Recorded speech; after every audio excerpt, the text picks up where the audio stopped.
Dear students, you once again welcome to section 1 of Unit 6, which really reads Counselors' Motives to Enter into the Counseling Profession. By the end of this session, we expect that you will be in a position to do the following. 1. Explain in your own words what motives are. 2. Outline some beneficial motives for entering into the counseling profession. 3. Describe some unbeneficial motives for entering into the counseling profession. And 4. Discuss how motives can affect our performance as high school counselors. So, the subtopic here is first of all, what are motives? And of course, motives are reasons for doing something, in short.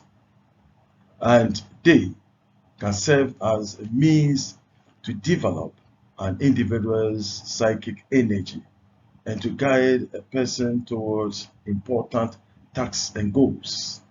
Of course, people have different reasons to become counselors.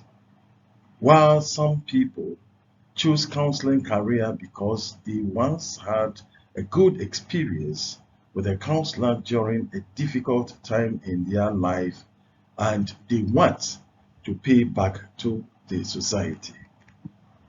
Others may do that because they might have done some voluntary work at a crisis hotline and realized that they enjoyed both the challenges and joys of working with clients facing difficult times. Some others too do that because of prestige, which is sometimes connected with money or public recognition of accomplishment, with many others who have ever been told that they were good listeners and ought to consider working as mental health professionals. All these presuppose that some motives for entering into this noble profession are beneficial, whilst others are unbeneficial. Beneficial motives. The first one is humanism. Humanism is a means of commitment to create a better world for other people. This involves empowering others by fostering or nurturing their personal development. Finally, allows counselors to commit themselves to the struggle to make themselves and others better people for the sake of a better world. 2. People orientation. Here, some hereditary factors and experiences of people lead to the characteristics of their personality types that really help in counseling. And of course, people with such values are realistic, investigative, artistic, social, enterprising, and above all, conventional. Their illustrative characteristics include being responsible, helpful, friendly, idealistic, insightful, and kind. 3. Intellectual curiosity. Intellectual really involves people above average intelligence level. This quality also involves having the desire to learn more and more and acquire different information and experiences, all in the name of helping other people to have their concerns resolved. Interestingly, effective counselors tend to enjoy the challenge of making and testing hypotheses about human behavior and hence learning more and more about human characteristics so that they can be of help to people. 3. Worked through emotional pain. Of course, we can all attest to the fact that we have ever had some painful experiences that really urge us on to help others from suffering same situation. Counselors who have worked through some pains and attained some distance from it may have extra compassion or be sensitive to the needs of others. For example, a person who has ever found himself in an inappropriate school would want to be a career counselor so as to help people in school and vocational placements. 5. Commitment of competence. Some people's motive for entering into the counseling profession is that they don't like to do things haphazardly, rather to do things systematically, and are ever prepared and ready to work at it. For further explanations, there are many dimensions of competence, and some of these dimensions are honestly evaluated counseling process. Keeping well studied, preparing to work on professional issues, learning from a supervisor, and professional integrity. As a matter of facts and principles, one is expected to show commitment to all these dimensions. 6. Emotional responsiveness, or internalize others' feeling as if your own. This is the act of being able to understand or empathize with others. Of course, many reasons exist to explain why it is important for counselors to be responsive to their flow of feelings. These reasons, among others, are 1. Being genuine, spontaneous, and able to echo and appropriately respond to clients' feelings. Counselors' feelings can be good guides to issues in his or her relationships with clients. Now we have harmful motives and the potential negative reasons for entering into counseling profession. First one says unresolved emotional pain. This has to do with counselors who have unresolved emotional pain and as their underlying agenda may be to seek help rather than to provide it. Their attraction to nurturing others stems from their own need to be nurtured. So, in this case, they may expect so much from the people they intend to help rather than trying to give their maximum best. This means that if you enter the counseling profession with this motive, you are likely to fail in your career as a counselor. For example, if a lady who has ever had unresolved interpersonal conflicts enters a counseling profession to make new friends, she is most likely to fail because it is not about numbers, rather about the commitment in relationship.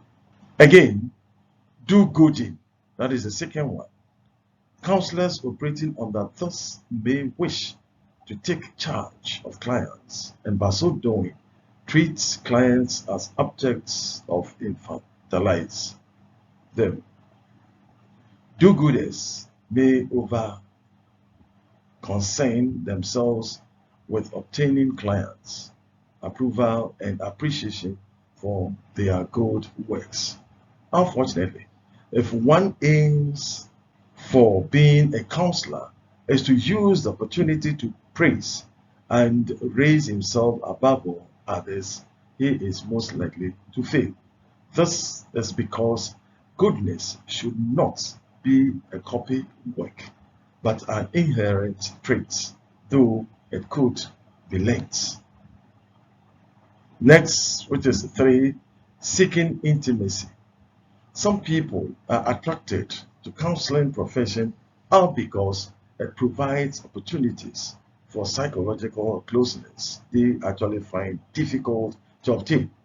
In fact, this way of gaining emotional closeness was one of Carl Rogers' motivation for becoming a counselor.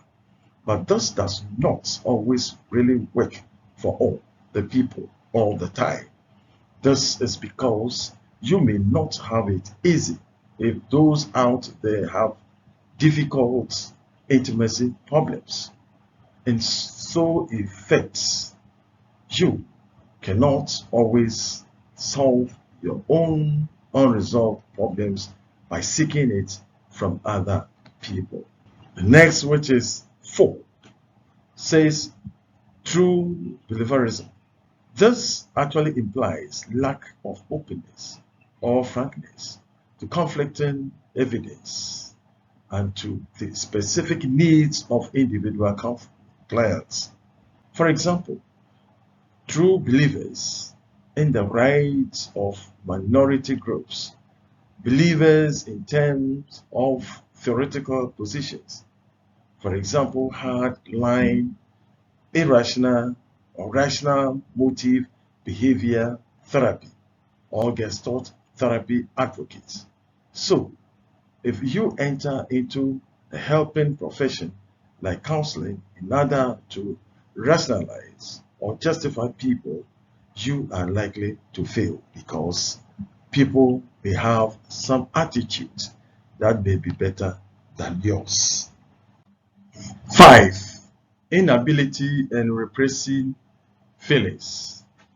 Before and during adolescent stage, you might have learned in different ways from the general society that it is unsafe to acknowledge, experience, and express all manner of feelings. It is just like an adolescent being told that it is a sin to think about opposite sex. In the adult stage, the one may feel anxious, and when he or she is having intimacy with his or her spouse in adult life. Consequently, some people find it difficult to express any kind of feelings as they become emotionally flat and lifeless. The different families may inhibit or dilute the experiencing of specific emotions like sensuality, anger, sadness, or death anxiety. The next is transferring unfinished business. Both counselors and clients can distort their perceptions, feelings towards one another by transferring perceptions from past relationships. Transferred feelings can be either positive or negative, but if it becomes the main motive for entering into the counseling profession, then the counselor is most likely to be a failure. The next is sense of worth. Insecurities and fears, if not confronted and managed, can be a breeding ground for distorted communication. This can be determined by one's relationships with parents, and an example can be cited of a situation where members of facilitative families help each other to become a mentally healthy person. Parents of retarding families feel insecure and they transmit their insecurity to their children. Therefore, counselors who lack sense of worth as a result of their own insecurities can impede or obstruct the counseling relationship. Thank you.